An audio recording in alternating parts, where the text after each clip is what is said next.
Friends, ഇന്ന് നമ്മൾ പരിചയപ്പെടുന്നത് പുതിയൊരു വെറൈറ്റിയാണ്.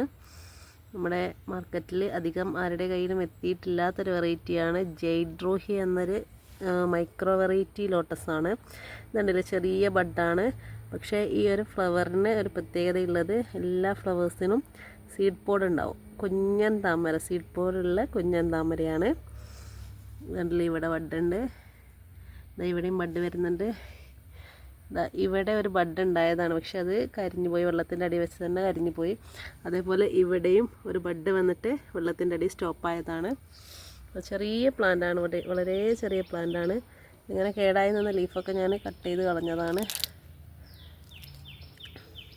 കണ്ടോ, നമ്മുടെ ഗ്രീൻ റൈമൊക്കെ പോലെ തന്നെ ഒരു മൈക്രോ വെറൈറ്റി, ഗ്രീൻ കളറിൽ ഒരു മൈക്രോ വെറൈറ്റിയാണ് ജെയ്ഡ് റൂഹി.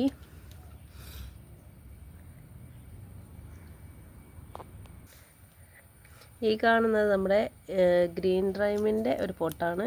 കണ്ടില്ലേ, ഗ്രീൻ റൈമിൻ്റെ ബഡുകൾ കുറച്ചൊരു കൂർത്ത ഷേപ്പിലാണ്. അതുപോലെ ഇതിൻ്റെ ഉൾവശത്ത് സീഡ് പോഡല്ല കാണുക. അതിൻ്റെ പകരം സീഡ് പോഡിന് പകരമായിട്ട് ഇതാ ഇങ്ങനെയാണ് ഇതിൻ്റെ സെൻറ്റർ പോർഷൻ ഉള്ളത്. ഇതുണ്ടോ, ഇതും ഒരു ഗ്രീൻ കളർ തന്നെയാണ്. ചെറിയ പൂക്കളാണ്. വളരെ ചെറിയ പ്രായത്തിൽ തന്നെ മുട്ടുകൾ വന്ന് തുടങ്ങുന്ന ഒരു വെറൈറ്റിയാണ് ഗ്രീൻ റൈം. അപ്പോൾ ഗ്രീൻ റൈം, അതേപോലെ ഗ്രീൻ റൈമിൻ്റെ പെറ്റൽസ് കണ്ടില്ലേ, ഇങ്ങനെ കൂർത്തിട്ടാണ് ഉണ്ടാവുക. ഈ ജെയ്ഡ് റൂഹി പെറ്റൽസ് ഇങ്ങനെ റൗണ്ട് ഷേപ്പിലാണ് വരിക. നമുക്ക് ഫ്ലവറൊക്കെ വിരിയുമ്പോൾ ഞാൻ ഷോർട്സൊക്കെ ഇടുന്നതായിരിക്കും.